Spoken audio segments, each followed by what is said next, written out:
talk about some Americas. Minnie was saying that we're the best region, so give yourself a pat on the back. You haven't Cool. contributed. I mean, we already to knew the that. success of the region. Yeah, we already knew that. Is that a statement? No, but I don't believe it when you say it. I only believe it when Minnie says it. Cheers, though. Average Platchat viewer. Whoa! Dude, it's 9:30. It is 9:38 a.m. 9:30, time to crack open a mountain. Do you know what that's reminded me of, the Dryad? It's reminded me of, I saw a clip of somebody pulling from earlier in the season when you were saying that Furia were going to win it all. And you were like, fucking Furia's making going fun to of win me. champs. Yeah, of You course were we were making fun of you. Of course we were making fun of you. Yes, yes. I would not do it differently. And look what's happening now. Isn't it crazy? Not only Gonna they're win winning champs. Americas, but they're winning Masters, and then they're winning champs. And nobody believed me. That's just how it is every time, and that's okay. Okay, and we had NRG versus MIBR, which I think is... Would you still agree that this is top 1 versus top 2 team? Or have your No. opinions on that shifted? I don't think so. I agree. Wait, why not? I think MIBR to clear number 1 because honestly I was a little bit worried for them because I thought that they had these. You know when they played against Envy and they were playing quite slow and deliberate and trying to bait constant fights into them and punish Envy for Yeah. doing it. I thought that was like a strategic thing that they did, and then they started doing that on Abyss 2 where they were playing very slow and deliberate, and I was like, maybe this is just the way that they play. But then you saw evidence of the super team coming out. Like the first half of Split, I'm not gonna lie, I was ready to give up. I was like, okay, the dream's over.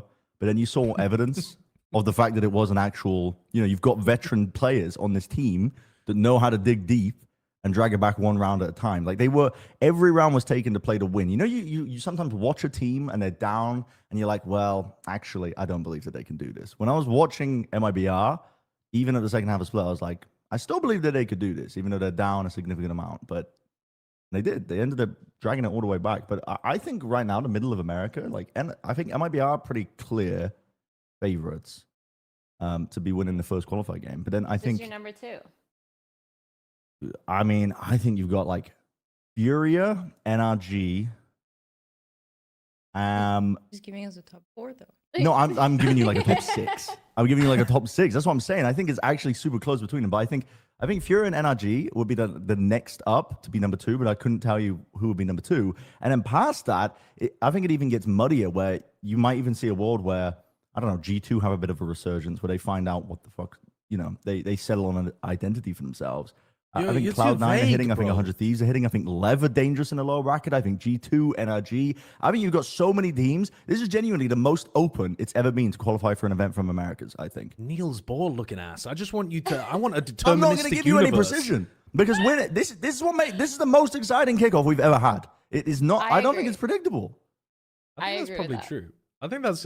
And you know what's crazy is that's probably the case across all of the regions too, because none of the regions have the in fact, America's to some degree might be even like a little bit boring compared to some of the other regions because our good teams are actually performing well. Like generally speaking, right? It's not like G2 are looking amazing, but like MIBR and NRG, I actually thought even in this game, like I still think these are the number 1 and 2 teams. Yeah, me I thought too. NRG actually played really well. I think the big reason that they ended up losing on Breeze was because of the tape. I think the tape made a huge difference in this game. I don't think they played well on Breeze at all.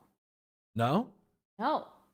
I think that they didn't even op. Like they didn't have any aggression. They didn't even try offing. But it's fine because we're talking about MIBR right now. Well, we can't, yeah. We don't need Well, to spin it to MIBR though, I think MIBR had a really good idea of how NRG wanted to approach Breeze too. Like when the round 5 was the first moment where I realized, oh shit, these guys have watched the tape and they know exactly what NRG want to do on this map. Because you know how Ethan anchors B from a different position to like almost everybody else is putting a smoke in the choke point. Ethan is almost always putting that one way up on the top block at the front of B. And then he sits back in like the ladders, planks area and tries to take a fight. And they were just contacting in against him. Like they knew that they could just contact in. They ran another round later on where they just waltzed up mid. And they realized that like on these timings in the round, NRG just don't defend this area of the map. So I think they had a very good idea of how the defensive setups were supposed to work there. Yeah, they looked very prepped for that map. And it's just like, if you wanted any map for MIBR to play, wouldn't it be Breeze? Like long range fights for your like fraggers to take. And especially for Aspas. Though it didn't I end up need them actually to being... only play double duelist. Like It I, looks so good. good. yeah, It it was was it was too good. It was what I was hoping for when I saw that Zekken was joining this team with Aspas. It was everything I was hoping for because he was taking over. I will give us a lot of credit as well to Mazzino. Like Mazzino genuinely might have been the MVP of this game in terms of how much he was saving them towards the end of split and on Breeze as well. Like he's always been a very consistent player, but it's easy to be overshadowed when you're playing on a team with Zek and Aspas and Verno, you know. But he popped off in this game. But I want to see MIBR try and hone in on this W list a lot more because Zekken on Astra is not it. Like he's gonna bite the bullet and be a team player because that's just the caliber of player that he is. But I would like. What to if he see was on him- Omen? So like, let's ignore the fact that Astra's super strong right now. Yeah, right? it's like a 10 situation, like Yeah. Sen's heyday. Where he's Didn't Yeah. he do that hyper for aggro. Corrode first game? What What I was he can't playing? remember, to be honest with you. I think he was playing a bit. I think he was playing Astra there. Maybe he did. On Abyss, he was Astra. No, Dan was saying on Corrode. Oh. No, wait, what the hell? Yeah, he was on Omen. He was on Omen. Oh, he was on Yeah. Omen. Okay. Yeah, I mean, what do you think about that idea though of having him play the Omen? Like, would you be fine if he was on Smokes if it was a Smoke character that was able to get a bit more active No, and play a bit more like a duelist? no, don't like it. I don't think so. I mean, Well, that's the thing that people Petulant always say. child when he's been offered a vegetable. No, the reason I don't like it though is because I think we're currently moving into. Okay, so let's think about like the plus and minus that with this patch that we're currently playing on. Initiators have been nerfed across the board. Sentinels have been nerfed across the board. I think the one characters that in some ways they've been buffed as well with Waylay getting buffs. The characters that are strongest right now are duelists, I think, still in the game. I mean, already towards the end of champs, teams were playing double duelists and finding a ton of success with it. But I think that has to be the way forwards because duelists are able to do so much right now. Mid-game reclearing info is at a priority. That's why NRG are playing like double info, like double drone as their initiators to try and like compensate for the fact that they're missing like a lot of this mid-round information that you would otherwise get from the old Vice Flash and stuff. And now you've got, I think you should be running double duelist. Double duelist, like you can just disrespect space. If you're smart with the gate crashes, you can hold space after you get it. You know, you're making the life of your IGL a lot easier. And it just enables, I think, some of Zekken's strengths, which is just he's a very, very smart player in general. But there was just evidence of that when he was playing on Split and they were taking a retake. I don't have a specific round in mind for it, but he was using his ult on like a retake. And normally the Yoru would go straight onto the site. It was like on A, I think, and drop down at the site and start picking out the players' positions. He doubled back when he realized there was a player ramp and waited for like the paranoia timing from Mazzino and then took a fight out of his mental drift to reclear ramp. Like normally Euro players, like a lot of duelist players are just going to autopilot into the right moves. But Zekken's got that extra element where he's quick in the moment. He realizes, hold on, wait a minute, we got to do this first. I'm going to pull back. And instead of doing the default moves, I'm going to go do this. And I'm going to coordinate it with this player. And it's like, you get that a lot more when he's playing a duelist because he's so much more, he's just able to be more active around the map, I think, as well. Which really, that's what you want out of a player like him. I think what I really liked about MIBR's attack side too is they started just executing and then they would switch it up with the Yoru ult. And instead of just having the Yoru ult go on site and get info for the rest of the team, they'd also let Zekken just run up mid by himself, get info on all of B Heaven and still commit to that execute. And it was like a really nice crunch that they kept doing. And it felt like they had so much information just Because from the goat. Zekken. Yeah, How did you find this round? that's crazy that he found out that quick, Yeah. actually. Just looked up the rounds they defused the bomb and then saw that Zekken had ult. So I was like, Oh. yeah, let's do He's a it. genius. He's a genius. Yeah. So what do you think about the idea though that something that Sliggy and Mini were discussing earlier on is that generally when teams are running double duelists right now, the Yoru is not really the like space creator for the other guy. Usually it's the other way around. So like in the current meta, normally you would have somebody that goes in and tries to like carve up the sites, or whether that's a Waylay or whether that's a Jet or something like that. And then you have your Yoru kind of come in second, which seems to be the opposite way around, the way you would stylistically want to put Zekken and Aspas. Does that concern you at all, or you reckon they're just good enough that they'll be able to make it? Mm. I think it works. I think it works because Yeah. Aspas, he didn't do too good on split, if I remember correctly. I think he had like 10 kills or something, but Yeah. it was still working because even on their retakes, like they would go together, and it was a really good synergy between them. Where even if Zekin's getting all the kills, Aspas is still doing his job. And I think Zekin making a lot of space too, like it just works. The way that they play it is super smart, and I think that they have a really good synergy bringing it out together. I also feel like the way that it makes it sound is like every opening it has to be Aspas, but I feel like this team is, if anything, is the best one at finding a balance between the two. Or like, I feel like it also falls a little bit into Mazzino and the way that he's coordinating these plays. I feel like Aspas, out of all the players that honestly he's played with in the initiator role, the one that he's the most comfortable with and that sets him up the best is Mazzino. So I think that you can kind of rely on him a lot, and I feel like Aspas will be more comfortable making those plays because Mazzino is always there, setting him up. And then if not, then you have second who's still comfortable doing that. Yeah. One of the things that I really liked, I was saying earlier that I think that Tate made a bit different. Were you able to look at round 7 on split, Kurt? Because round 7, MIBR had like, I think one of the things that, to wind it back a bit, one of the things that NRG do really well, their defense side like protocols, I think are fantastic.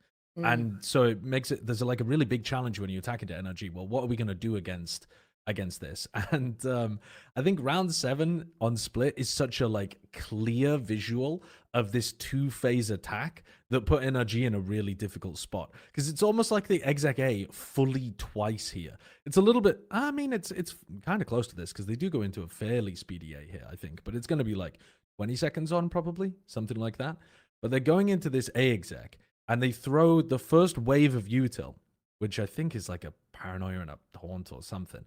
And NRG have to expend the seize, the pull, the snake bite, just in case that this is like a big pop from MIBR. And then the second wave comes through like so clearly, like it's such an obvious visual for what you want teams to be doing against these like super good defensive squads. So here's the like first initiation. He's gonna use a horn. I think he thinks against it here. Yeah, they just send in a couple of flashes and they pull out like salvo pull, snake bite. It's like everything that they have to be able to work with. And then they come back in with the second wave of initiation into the site proper. And I just think, again, like when I was looking at MIBR, for such a new team that hasn't actually had the same level of experience as NRG, I thought that they immediately, because of the experience of the players, really adapt to these ideas well and seem to pick them up very quickly. And I think that this was just an extremely clear example of some of the stuff that teams at this level like absolutely have to have these kind of routines set into their game. I think it's pretty astounding that they're doing this without too much time scrimming as well, compared to every other team. Yeah. With the exception of maybe like Lev, who have just been splitting their scrim time up until now. But yeah, I mean, it's pretty insane that they're already at this level, given that, right? Because I don't know, it's just it's just not normal. It's just not normal. It's kind of nasty. They offset it with the experience diff, but yeah. Let's move on and talk about the next game we've got coming up, though. Or rather, the next game that we got to watch. So Furia versus G2 was the other upper bracket match. This one, did we guarantee this for G2? Or what was it? What were the Preds on this? It probably would have been. I think we did. I wasn't on the show, but yeah, I wasn't on last week either. I would imagine that it would have been G2. But yeah, I wasn't 100%, but I got to imagine that would be the case. And so that's a pretty huge upset, right? That's enormous. What do you? Has it changed your mind completely in terms of where you would put these two teams? Like, what do you? Big picture, single sentence, like Furia definitely contenders, G2 completely fucked up. Like, where on the spectrum is this game? I think this highlighted to me that G2 have comp issues, I think, but are still trying to settle on what they want to play. And I think I think this is like a symptom of them attending every event last year with their style that got them success, which was heavy indexing into their initiator players. Jorgamo was very much not given many resources as a player. And it shows with the way it's carried forward in their play now, even when they're playing double duelist, even when they're playing whatever else it is. They're definitely not synced up. Their Abyss, I was watching a couple of times, like, no disrespect to Baby because he can shoot. Don't get me wrong. Like, the stats and numbers he was putting up on that Abyss game were pretty good. But I was watching them with their A exec, and they would use Initiator Util to clear past the anchor smoke on their execs, and nobody would take the space up. And then Jorg would die to it, and nobody would be in a position to trade out Jorg. And that's, in my eyes, it's like probably going to be the Yoru's job. So, like, at least, you know, call and coordinate, at least jumping into the anchor smoke, maybe putting a clone in first and then flashing out the other side of it to ensure that you take up that space. So I think they're still getting to grips with that. And I think it's kind of showing in their play a little bit with how they use Baby Bay, because I think they put him in roles where he has very predefined goals in each round. Whether it's like on chamber or if they're putting him on more complex positions, they want to put him into a position to succeed because he hasn't been playing in tier 1. He had that big break.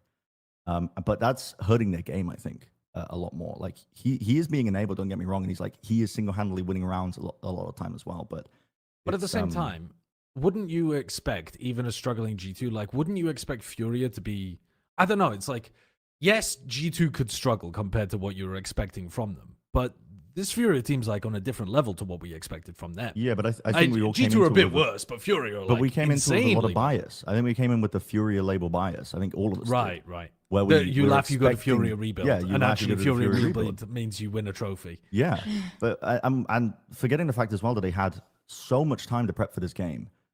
So much time. It's like, wait, did they actually? Or was it?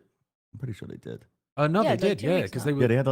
They had a very, very long time to prep for this game. As did G2, but yeah, Furia as a did. G2, Yeah. but I think Fury already were hitting on a winning formula because they understand.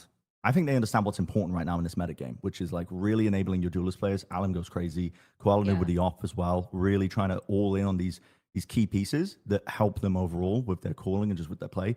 And I would expect the team to get better if they had like 2 weeks off prepping for a game.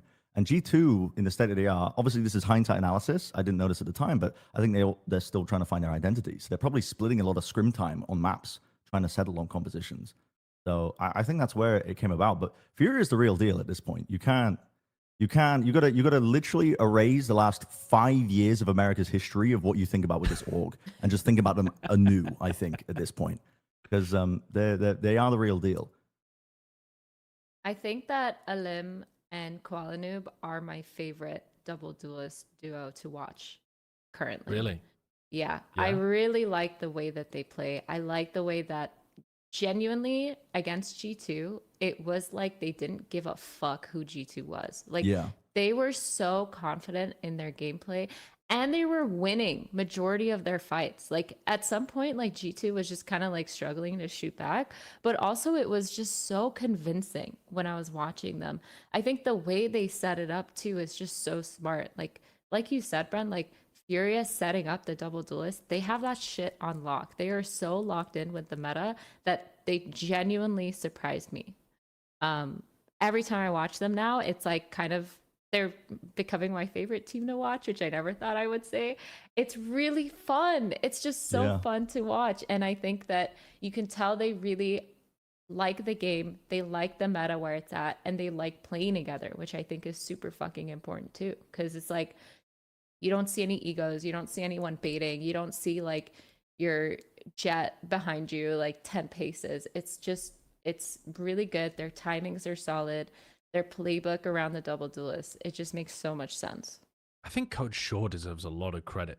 But Yeah. I also like, I don't know, he's another person on this roster that True.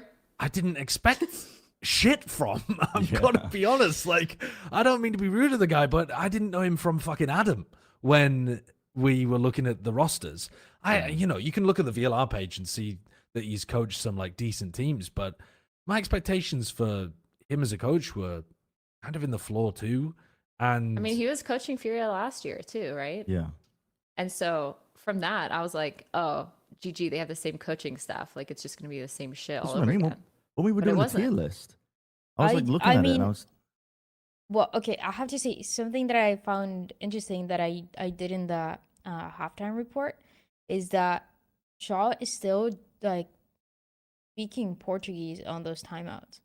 And I really wonder what the prep, the Bus? scrims, like everything is like, because Wait, how, Dan? Can you explain further? What do you mean he's speaking Portuguese he's into the speaking Portuguese void? towards in the Right? halftime. And then Or, Artsin's like, what, the- translating everything? Or it's only going to him and then it's like the IGL decides what's communicated further? There was I only heard one, and Right. it was not. It was not Right, you're trying to translated. be- It was not translated.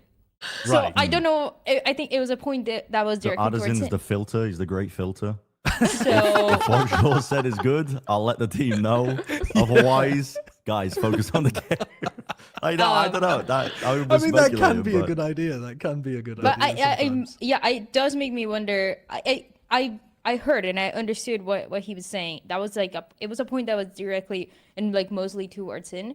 But it does make me wonder how the communication for other scenarios work, because even if it's a point for one of your players, I feel like everybody else would like to know.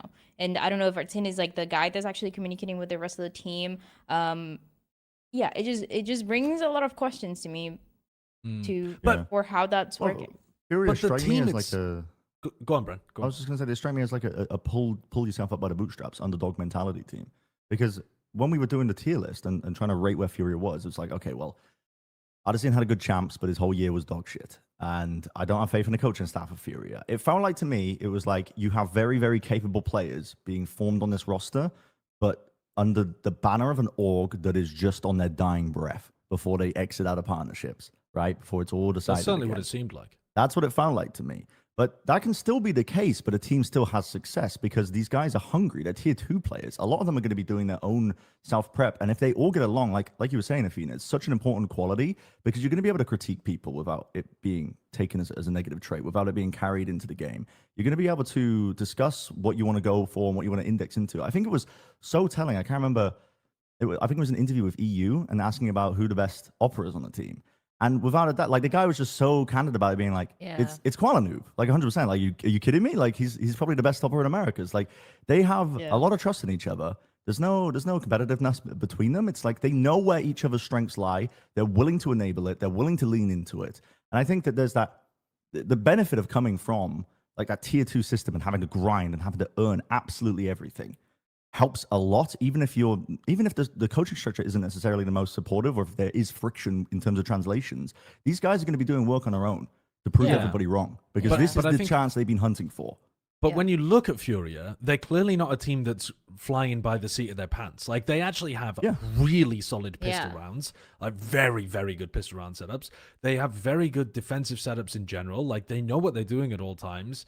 I think it was really interesting, even in this game, the Fury versus G2 game, the little glimpses we got of the players talking about the game plan was sometimes interesting and contradictory too. But like, they're in the replays, they're talking about referencing the game plan that they've got coming in, like more than you hear generally from teams. Obviously, we're only seeing a tiny portion of it, but Koala Noob was saying on Bind. Now, obviously, Bind might be a bad example because it's the map that they got kind of trounced on, but on Bind, Koala Noob was saying, I know that the game plan is for me to run less op, but I'm fucking feeling the op. Yeah.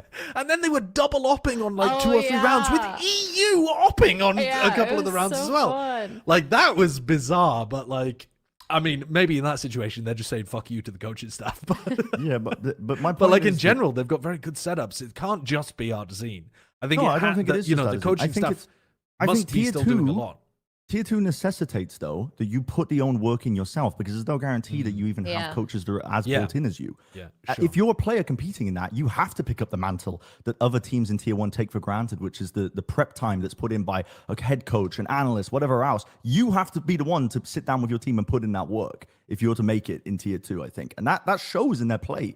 They're hungry players on this stage. Oh, they're definitely hungry. This opportunity, you know, they're not looking a gift horse and a mouse here. They are literally playing like this is their one shot to be playing in Tier 1. Yeah, it just feels like everybody has the right skills for what they need to do in that moment for the roles that they're playing as well. And they have like the right meta approach, they also have the right mental approach. Because a team like this, I feel like it would be easy for things to, crumble really fast. But even from the beginning, I think it's really impressive how much EU in interviews and everything that we've heard from him does seem to be like a bit of like an emotional leader, making sure that even if this is a team that was heavily underrated, or it was a team that got that first upset, they could take it slow. They were not, getting overconfident. They were treating G2 like it was any other team. And that is just not easy to do. It's easy for those players, especially for tier 2, to put too much pressure on themselves to try to prove themselves, and then it ends up kind of backfiring. So it just feels like they talked about it and they all genuinely have a clear understanding of how to approach it. Now it's maybe not so easy because they're not so underrated anymore, but they're still willing and genuinely taking it step by step without having to worry too much about, oh, we're like 1 game away, we're 2 games away from making it. And not a team can do that. Are they the kind of team, though, someone in some region is going to lose all 3 of these games? It's going to happen. Like, guys, it's going to happen. Well, I was talking to my chat about this. So some team is going to do this. It's a lot For of sure. games for a team to play, right? If they end up losing out. But I was talking to my chat about this because I've spoken to players before that have had big breaks in tournament systems on teams that have come in hot, as in playing back-to-back-to-back games. And a lot of players prefer to come in playing repeated games, like having no breaks. Yeah. Because Can I tell you another thing, though, Bran? What? A lot of players like whatever they weren't allowed to do if they lose. Do you know what I mean? Yes, Okay. Where they- hindsight analysis. Yeah, They lose and they're like, well, we just weren't warm. Or We they just weren't lose and they're warm. like, well, we had to play too many games. That is true. Like, it's Yeah. sometimes, I know that opinion is split on this stuff, but I think a lot of it is also cope. No, I think Brent has a really good point because, like, as a former player, when I had especially like younger teammates on my team, if we had just played a match and lost and we talked about it and we went through the VOD and we like applied everything that we wanted to fix within scrims, and then we were playing again the next day, it was a lot better. It felt like everyone retained a lot of that information and it was like a lot cleaner. Whereas when we did play like a week later, we would make some of those same mistakes again. And it wasn't because like, oh, we just weren't trying to retain it. It's just because sometimes the younger players, they would get a little bit more nervous and they would forget what we said like 3 days ago. And we would try drilling it into them during the scrims and stuff. But like they can only kind of perform as well if they're super, super warm versus just like, oh, we've just been scrimming. And like a lot of the time scrims, But you don't have high risk, high reward in scrims because a lot of the time you're kind of comfortable. You're working on something specific. You know that you're playing because you're trying to practice versus like playing a match. So Does that apply, though, in this case where you're playing a BO5, the next day a BO5, the next day a BO5? I think the risk there is that... that's crazy. Yeah, because that's what's happening in this crazy. scenario. I 'Cause think you- that's crazy though. It's Yeah, not I mean, they only BO5, do that if they BO5, lose. is it? yeah. I think it is. Yeah, it's BO5, If you- BO5, if you're BO5. Furia and you Oh lose, shit! It is BO5, BO5, BO5. BO5. It's Now, it's a not lot. a guarantee that, like, it's not a guarantee that you play 3 in a row. Because, Yeah. one of the teams has to lose in the middle, but that team might not lose in the middle bracket. Sorry, one of the teams has to lose in the upper, but that team might not lose in the middle. So, but I think across all the regions, it's likely that somebody goes lose, lose, lose. yeah. Or at least lose, Low-key, lose, win, and have to play the They 3 should swap in a the row. order of the games around for the second day of the final week because they've currently, I think, got the BO3 first. Would that Yeah, work and then still? the BO5 second. Yeah, I think that I would see be that. better. Goodbye, Dan. Oh. I see what you mean. But mean, I that think still that would, only because gives you at least give them time to. I guess they would be Yeah. VOD reviewing the BO5 that they just lost, and then they wouldn't have any sleep if they. Well, started they'd be earlier, watching the so maybe- BO3 underneath as well. I don't know. Like, I don't mind your suggestion, but I think Yeah, it I was only just solves thinking it in to a terms small of- degree. If you Either way, it's you groovy. play that game, you get out earlier, and then it does give you adequate time to again think about the lower finals. You know. Sorry, this is a bit of a tangent as well, but I was just bringing up I brought this up to try to discuss the idea that, like, would you consider Furia to be one of those teams that's like at risk of this kind of thing? Because when you compare them to the other teams in Americas, they have far less experience of the roster overall. I think it would have showed at this point. Because what Dan was describing is a pretty valid argument, and just what we were talking about in general about a lot of teams, they play against the top teams in a region, and they get nervous, or the aura diff plays a part, right? Where you're thinking, oh my god, I'm playing against these players who went to this event, and then that plays a part in how they're playing. And I think that is super valid, but they haven't been playing like that. EU has been a fantastic, just like emotional support rock almost for this team, where everybody. When we're hearing the replays, I was so impressed of his maturity, and even in interviews as well, he carries himself incredibly well. He's always been a good player, but I think these qualities are really they're shining right now. Now that he's on a team that's like having consistent success, and we're getting to hear from him a lot. But his stocks have gone up for me. And I think he's playing a big part in terms of keeping the ship steady, if that makes sense. I think too, like you have to factor in that, like again, they were in tier 2 majority of these players, and they're kind of used to that grind mindset. And I think respectfully, they're like the youngins. And I think they also have said multiple times that they go home after match and just stream and continue playing ranked. And so I think they would have that kind of endurance to keep up. And I think too, a really big thing that we've said already is that they're friends and they can talk about things and they can fix things. Like even on the weekend, I interviewed Koala Noob on Saturday, and they were literally all there, the whole team, including the coach, just there to watch the games. And they were just sitting there talking to each other, talking about what they were seeing, talking about how the teams were playing. Like they weren't just like fucking around. They were there, educational, like learning. Yeah. Maybe anti-stratting, maybe just looking at how teams are playing and discussing it the whole time. And it's very, very rare that you see a whole team come in together on their free like days off. And I think they were there Saturday and Sunday, by the way. I don't think it was just Saturday. And just discussing and nerds being nerding out. Like I love to see that. I think that plays a huge factor. And so I wouldn't expect them to kind of fall because they didn't have the stamina to keep playing the BO5s.